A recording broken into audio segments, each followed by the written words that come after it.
Jackie Chan, a global icon of action and comedy.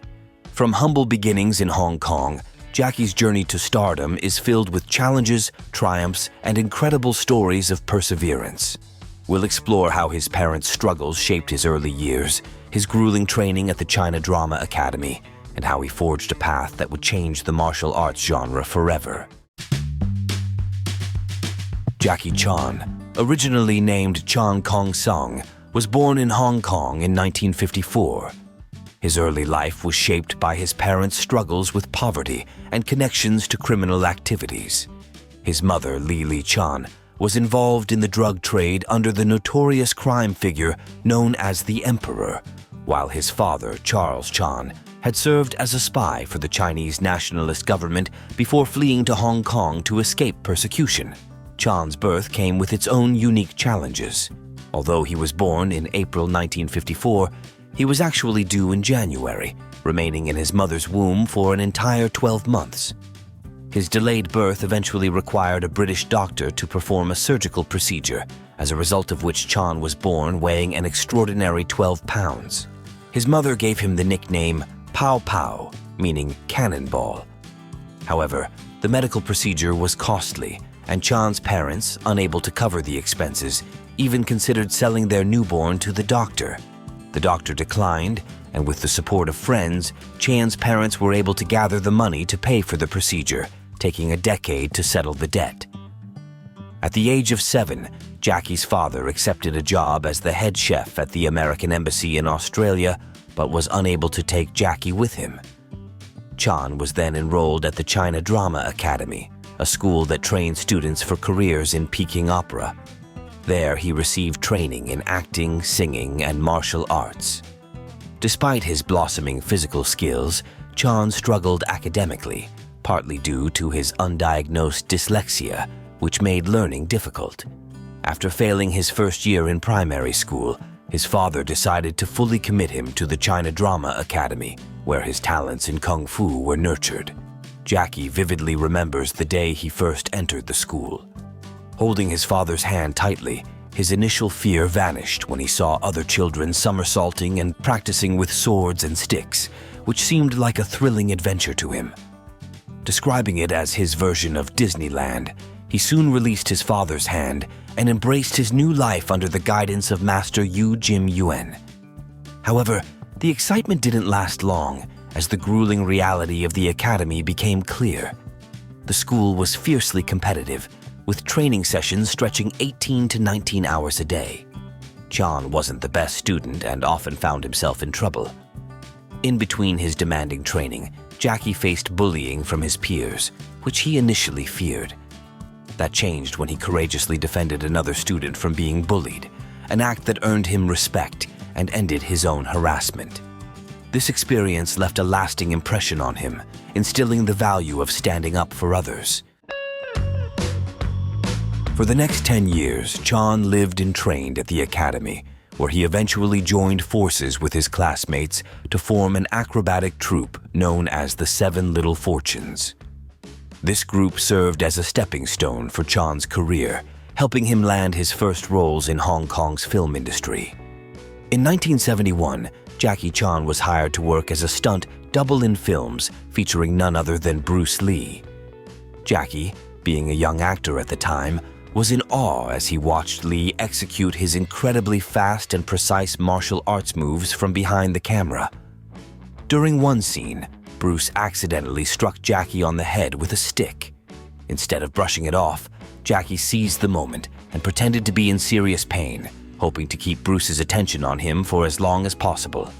This incident led to a conversation between the two, and Bruce quickly developed a liking for Jackie, even teaching him a few of his signature moves. In 1973, after the sudden and tragic death of Bruce Lee, Jackie Chan landed his first leading role in the film Little Tiger of Canton.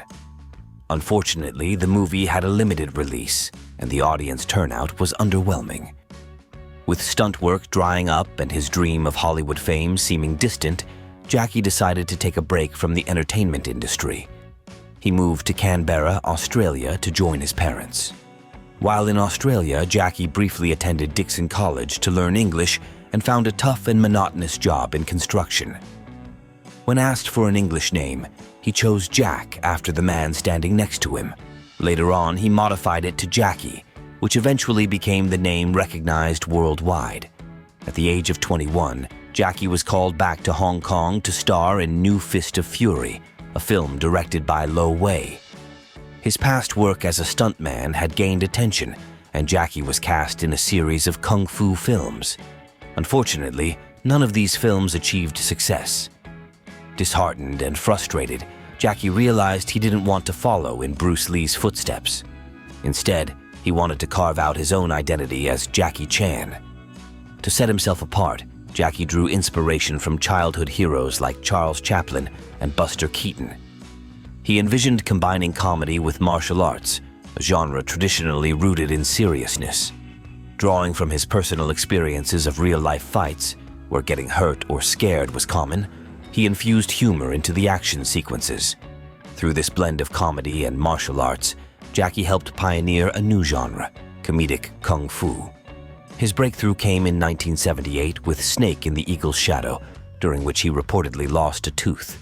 This success was followed by Drunken Master, where Jackie almost lost his eyesight during filming. Despite his injuries, Jackie appreciated the creative freedom he was given. He collaborated closely with the director to strike a balance between slapstick humor and intense martial arts action. This unique approach revitalized kung fu movies and thrust Jackie Chan into the international spotlight.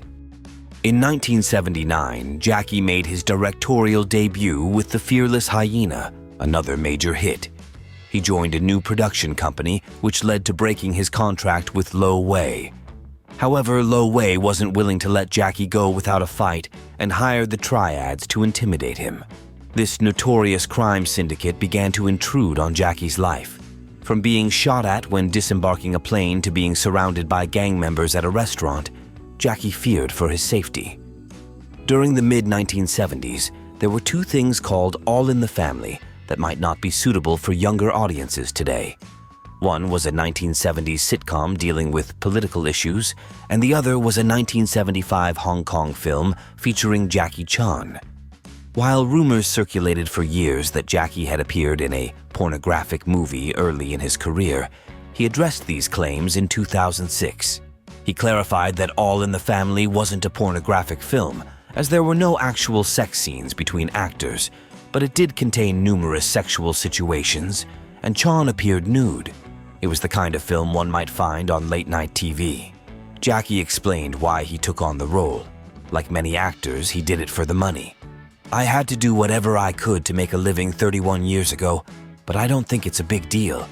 Even Marlon Brando used to appear nude in his films," Jackie remarked.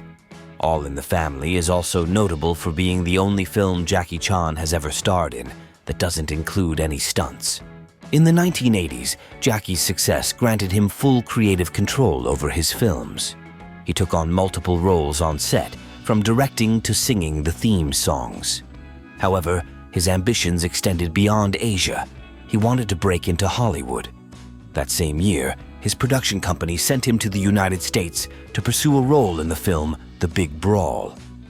Unfortunately, the movie didn't succeed, and neither did the other films he starred in during that time. Jackie's struggles with the English language limited his success in the US, so he returned to Hong Kong and focused on directing and producing his own films.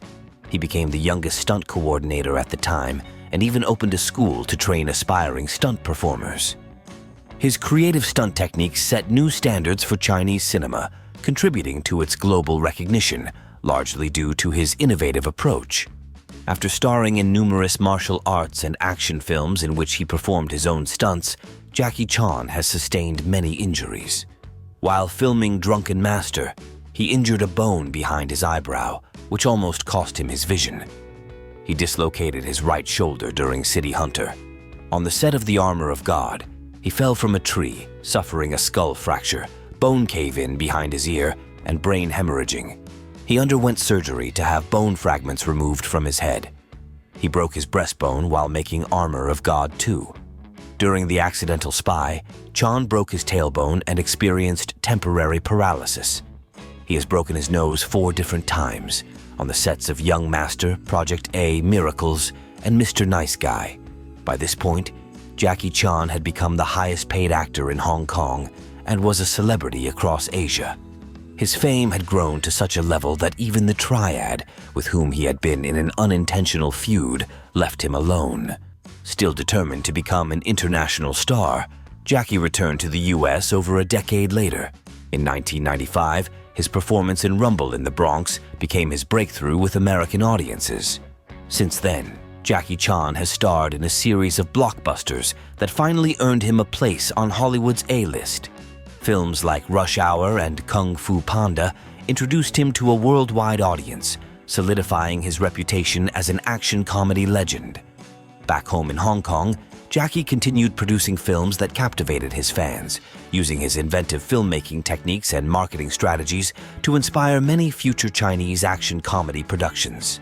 Throughout his career, Jackie Chan's boundless creativity has shown through in his action-packed films, as well as his roles as a writer, stunt coordinator, and even a singer.